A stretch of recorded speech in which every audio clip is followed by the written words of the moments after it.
Pense em um homem que se encontra preso em uma relação extraconjugal, convencido de que está experimentando um autêntico romance verdadeiro.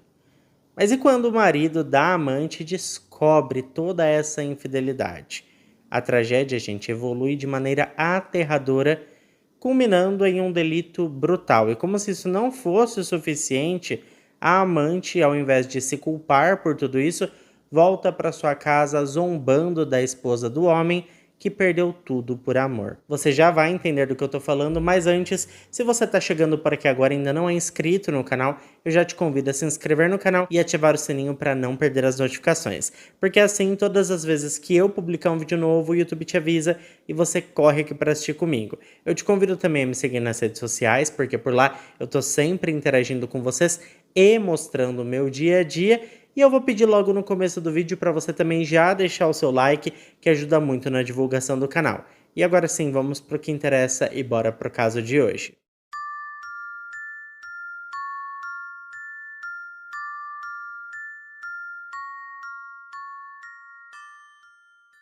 Emmett Corrigan, um homem de 30 anos, era um marido e pai dedicado.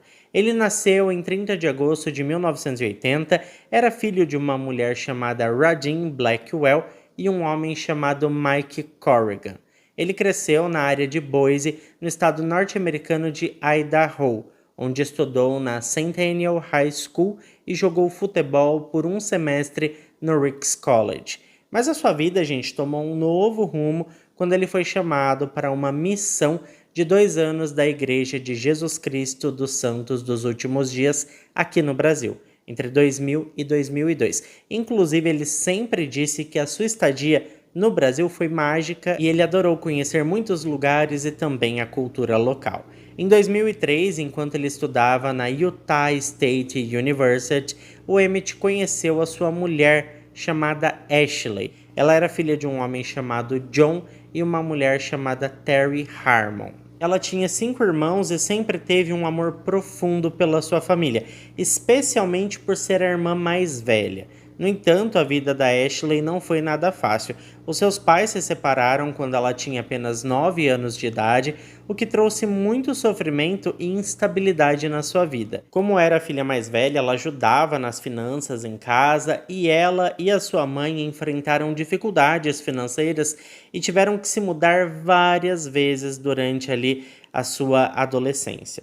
Apesar desses desafios, a Ashley sempre soube que queria se casar e ter filhos. Ela sonhava em ser mãe e ela queria oferecer aos seus filhos uma infância diferente da que ela teve. A sua fé também era uma parte importante na sua vida e ela era bem religiosa. O amor entre o Emmett e a Ashley floresceu rapidamente e eles se casaram em março de 2004, apenas um ano após se conhecerem. Em 2005, a família aumentou com a chegada das gêmeas Boston e Bailey, seguido pelo nascimento do Tig, o primeiro filho homem do casal. O Emmett se formou na Utah State University com um diploma de ciências em 2008. A família então se mudou para Spokane, no estado de Washington, para que ele pudesse cursar um doutorado em Direito na Gonzaga University. No entanto, essa mudança e a rotina intensa da faculdade trouxeram desafios para o casamento do Emmett e da Ashley, além de impactar a relação deles com as crianças. Afinal, ele passava muitas horas fora de casa e era natural, né, gente? Ele estava cursando direito, ele estudava até tarde da noite e ainda enfrentava um trajeto longo e demorado até retornar para sua casa para ver a sua família. Apesar da dificuldade, a família compreendia que era uma fase temporária para um futuro melhor. O ano de 2009 foi marcante para eles, pois eles tiveram mais uma filha que recebeu o nome de Kyla e o Emmett finalmente se formou na faculdade de Direito. E com isso a família decidiu voltar para Boise, onde ele conseguiu um emprego em um escritório de advocacia especializado em falências. Enquanto isso, a Ashley continuava a administrar a casa praticamente sozinha.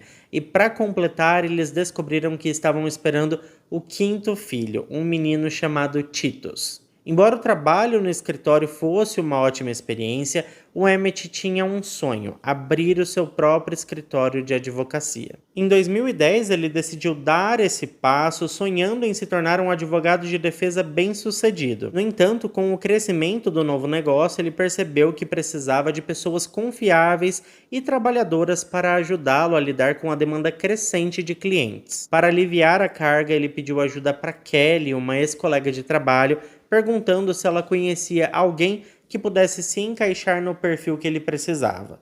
A Kelly, pessoal, imediatamente lembrou de uma amiga dela, a Candy Hall, uma mulher que estava ali na faixa dos seus 40 anos, era casada e mãe de 2 filhos. Ela estava à procura de emprego como paralegal porque ela tinha acabado de ser despedida de um outro escritório de advocacia. O Emmett e a Candy se deram muito bem rapidamente e ele a contratou em novembro de 2010.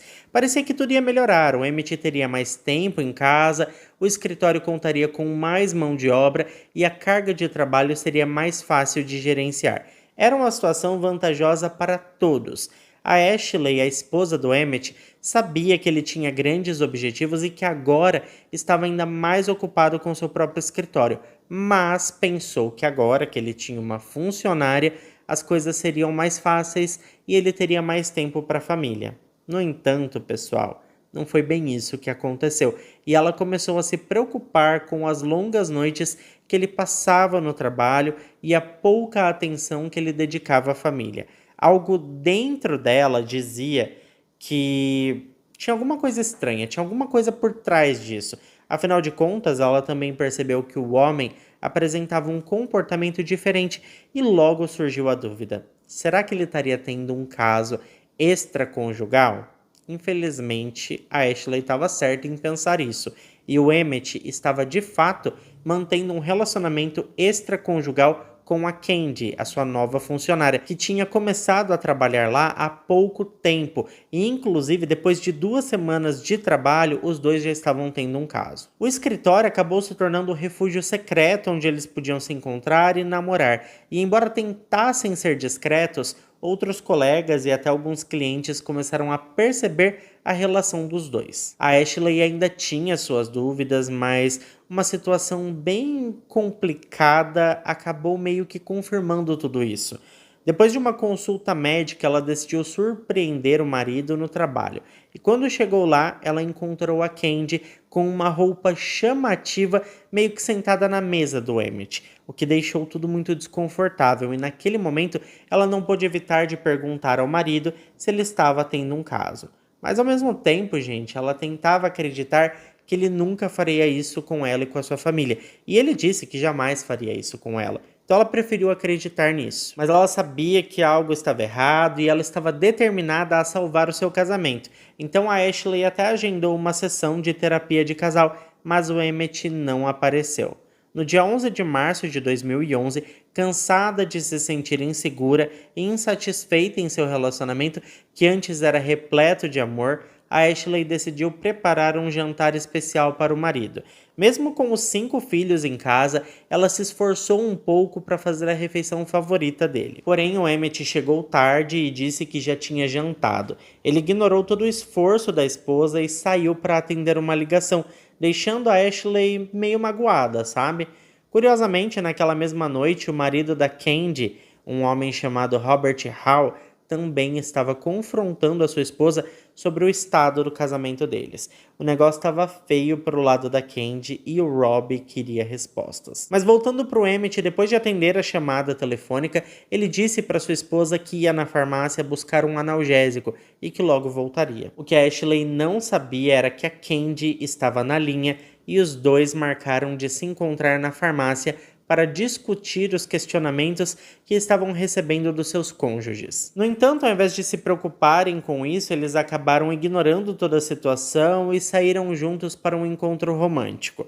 Quando chegaram de volta na farmácia onde o carro da Candy havia ficado, o marido dela, o Rob, estava à espera dos dois. A tensão entre os dois homens logo se transformou em uma discussão acalorada. Foi nesse momento que o Rob sacou uma arma e disparou contra o Emmett. atingindo o rapaz 2 vezes antes de apontar a arma para si mesmo e disparar. A essa altura já eram 22 horas e 22 minutos e uma mulher ligou para o 911 relatando que ouviu 3 disparos. Apenas 1 minuto depois, a Candy também ligou para a emergência. Quando a polícia chegou, encontraram o Rob e o Emmett caídos no chão. O Emmett havia sido atingido no peito e na cabeça, enquanto o Rob apresentava um ferimento na cabeça que era proveniente de um disparo que o atingiu de raspão, nada muito grave. Infelizmente, o Emmett não sobreviveu e o óbito foi declarado no local. Ele tinha 30 anos de idade na época e deixou para trás uma família grande, incluindo um bebê de apenas 7 meses de idade. Na cena do crime foram encontradas 3 cápsulas de munição e a arma do crime foi localizada a cerca de 15 metros do lugar onde o Rob e o Emmett estavam. A Candy mais tarde disse à polícia que ela mesma havia jogado a arma para longe deles assim que a viu. Quando Rob recuperou a consciência, os policiais perguntaram por que ele estava naquela farmácia. Ele explicou que a sua filha adolescente havia ligado, informando que o carro da Candy estava lá. Aparentemente, ela havia tentado ligar para a mãe várias vezes e, como não obteve resposta, ficou preocupada. No entanto, o Rob já sabia o que estava acontecendo e tinha uma vaga ideia do porquê o carro da sua esposa estar parado naquele lugar naquele horário. A Candy contou à polícia que saiu do trabalho às 18 horas daquele dia e, ao chegar em casa, encontrou o Rob na garagem, organizando grandes caixas. Ele expressou que estava cansado da falta de comunicação no casamento e que planejava deixá-la. Após uma discussão, a Candy saiu de casa por volta das 8h45.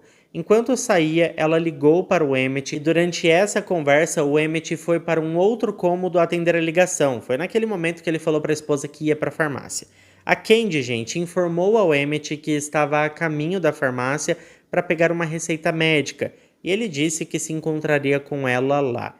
Eles conversaram sobre a vida e os problemas dos casamentos e depois foram abastecer o carro do Emmett e estacionaram em um local afastado para ter um momento a sós. Enquanto o carro da Candy permaneceu no estacionamento da farmácia. Inclusive foi nesse momento que a filha dela viu o carro parado lá.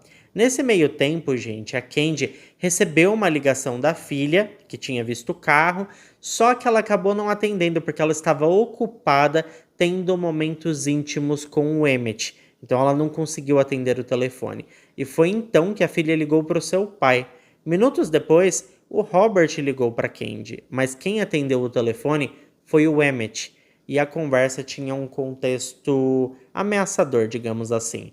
O Rob disse que estava na farmácia esperando a sua esposa e o tom do Emmett parecia cada vez mais irritado e ele finalizou com um aviso. Espera aí, Rob, já estamos chegando. Como quem diz, fica por aí que você já vai encontrar o seu. Infelizmente, a Candy foi a única testemunha do que aconteceu a seguir e ela relatou que eles chegaram ao estacionamento um pouco depois das 22 horas. Eles estacionaram e então ela saiu do carro com o Emmett enquanto o Rob também descia da sua caminhonete. A Candy observou que o Emmett estava encostado em seu carro, de braços cruzados, enquanto o Rob se aproximava. Eles trocavam olhares, estava uma situação complicada e ela disse que eles estavam a uma certa distância um do outro. A conversa aconteceu da seguinte maneira. O Rob perguntou o que estava acontecendo e o Emmett respondeu: "Ela não quer mais ficar com você, cara." O Rob então olhou para Candy e questionou: "Mas você realmente quer ficar com ele? Ele tem 5 filhos." Em seguida, ele direcionou as suas palavras ao Emmett e disse o seguinte: "E a sua esposa, cara? Ela acabou de ter um bebê e está em casa, enquanto você está aqui com a minha mulher. Você acha certo isso?" Essa fala, pessoal, deixou o Emmett furioso e ele foi para cima do Rob, empurrando-o com força. No entanto, o Rob não caiu e foi então que a Candy se colocou entre os dois para evitar que a briga acontecesse. Ela sugeriu que eles fossem embora e deixassem essa situação para lá.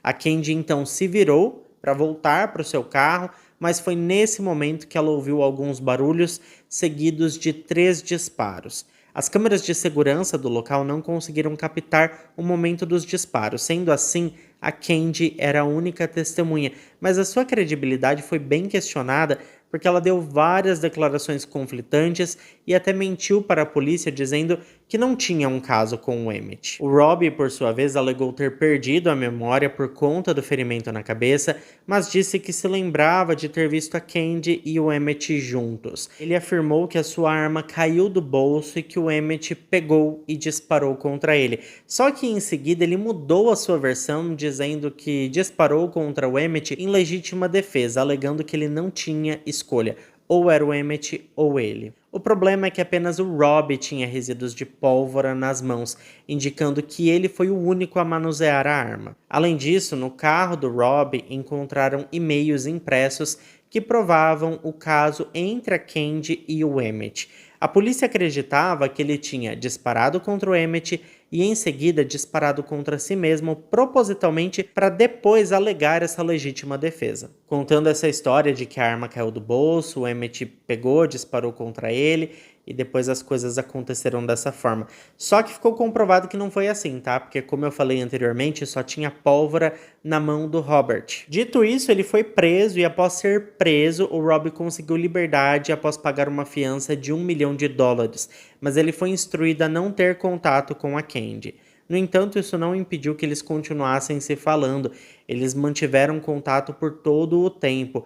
Inclusive, em 2011, registros de chamadas mostraram que eles se comunicavam com bastante frequência, o que levou o juiz a revogar a fiança do Robbie, mandando-o de volta para a prisão. Enquanto isso, a Candy enfrentou problemas legais também, porque ela foi acusada de um roubo de mais de $32 mil de uma empresa onde ela tinha trabalhado anteriormente. Aparentemente, ela roubou a empresa na cara dura mesmo. Durante o julgamento em 2012, a defesa do Robert tentou alegar que ele agiu em legítima defesa, citando uma das declarações da Candy que dizia que o Emmett havia iniciado a agressão. Mas o Robert não pôde testemunhar, pois ele estava lidando com amnésia por conta do ferimento em sua cabeça. A defesa argumentou que o Robbie estava tão consumido pelos ciúmes que só queria uma conversa honesta com o Emmett, mas essa situação acabou escalando para o que aconteceu. Eles ainda apresentaram postagens do Emmett em suas redes sociais, onde ele falava sobre pessoas manipuladoras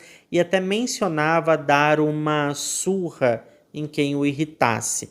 Eles queriam dizer que o Emmett era uma pessoa violenta, só que o juiz não aceitou essas postagens como prova, considerando-as irrelevantes. Durante o julgamento, a Candy prestou depoimento e suas declarações sobre o que havia acontecido na noite do crime foram bem diferentes do que ela tinha contado antes. O juiz chegou a dizer que nunca tinha visto uma testemunha fazer tantas afirmações conflitantes e contraditórias, e disse que era difícil acreditar no que saía da boca da Candy. Enquanto isso, a acusação apresentava uma versão contrária à defesa do Robbie. Eles alegaram que o homem foi até a farmácia com a intenção de tirar a vida do Emmett. Os pais da vítima também foram ao tribunal para compartilhar a dor que a perda do filho causou. O pai do Emmett, em um momento emocional, afirmou: "Quando você tirou aquela arma do coldre, você já sabia o que ia fazer. Você tirou o meu filho."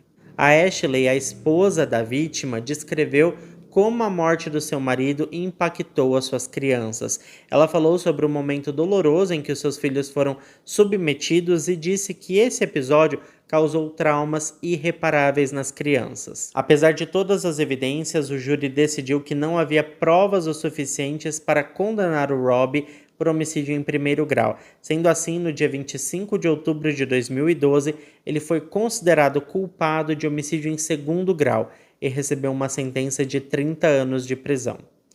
Ele tentou apelar, mas não teve sucesso, e a sua audiência para a primeira possibilidade de liberdade condicional está marcada para 2028. Durante a sentença, ele pediu desculpas pelo que fez e, embora Candy nunca tenha sido acusada em relação à morte do Emmett, a família dele deixou claro que eles não tinham simpatia nenhuma por ela. Ela fez um baita de um teatro, ela apoiou seu marido do início ao fim do julgamento e afirmou que o amava e que não tinha intenção de deixá-lo. Ela tinha 2 filhas que estavam na faculdade e amava sua família do jeito que ela era. Após o julgamento do Robert, a Candy também teve que responder pelos crimes que ela cometeu no trabalho quando roubou aquele dinheiro lá.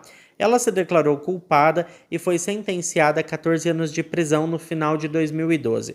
Ela poderia pedir liberdade condicional após 2 anos e ela foi solta em 2014, entrando em regime de liberdade supervisionada até 2026. Em setembro de 2021, mais de 10 anos depois da morte do Emmett, a Ashley e a Candy foram ao programa do Dr. Phil para contar suas versões da história. O programa ficou ainda mais polêmico porque havia uma ordem de restrição entre as duas, mas a equipe do programa pediu que a ordem fosse suspensa para que ambas pudessem participar do programa. Durante a entrevista, a Ashley compartilhou mais detalhes sobre a noite trágica em que o seu marido faleceu. À 1h da manhã, ela ouviu uma batida na porta e quando abriu, a polícia estava lá, trazendo uma notícia devastadora. O Emmett havia sido baleado e morreu. A razão?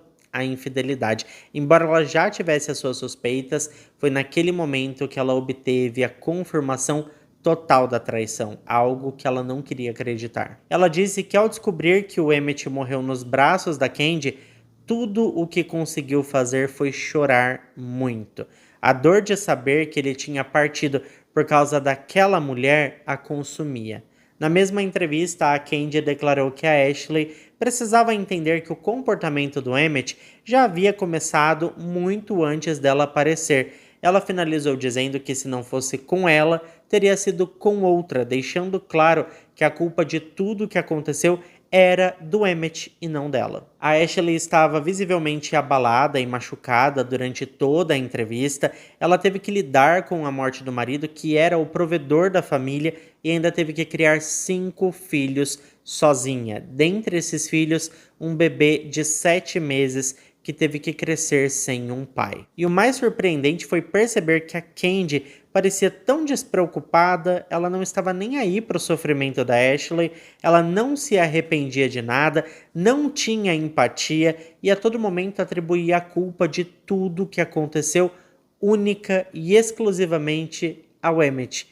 Para ela, tudo foi um momento de diversão e ela não perdeu nada com essa história, afinal de contas, a sua família continuava intacta e ela permaneceu declarando amor ao marido que ela traiu. Mas a Ashley, mesmo diante de tanta adversidade, sorriu e decidiu se reerguer. Ela criou um blog chamado Os Momentos em que Resistimos, que rapidamente alcançou mais de 1 milhão de visualizações em apenas uma semana. Além disso, ela escreveu vários livros sobre suas experiências e desafios. Ela tem um canal no YouTube e uma página no Instagram, onde compartilha mais sobre a sua vida e a fé que a ajudou a se curar ao longo dos percalços da vida. A Ashley se considera uma defensora das vítimas e frequentemente fala sobre traumas e doenças mentais. Felizmente, ela encontrou o amor novamente com um homem chamado Scott e eles estão juntos até os dias de hoje. O casal agora tem mais 2 filhos, totalizando 7,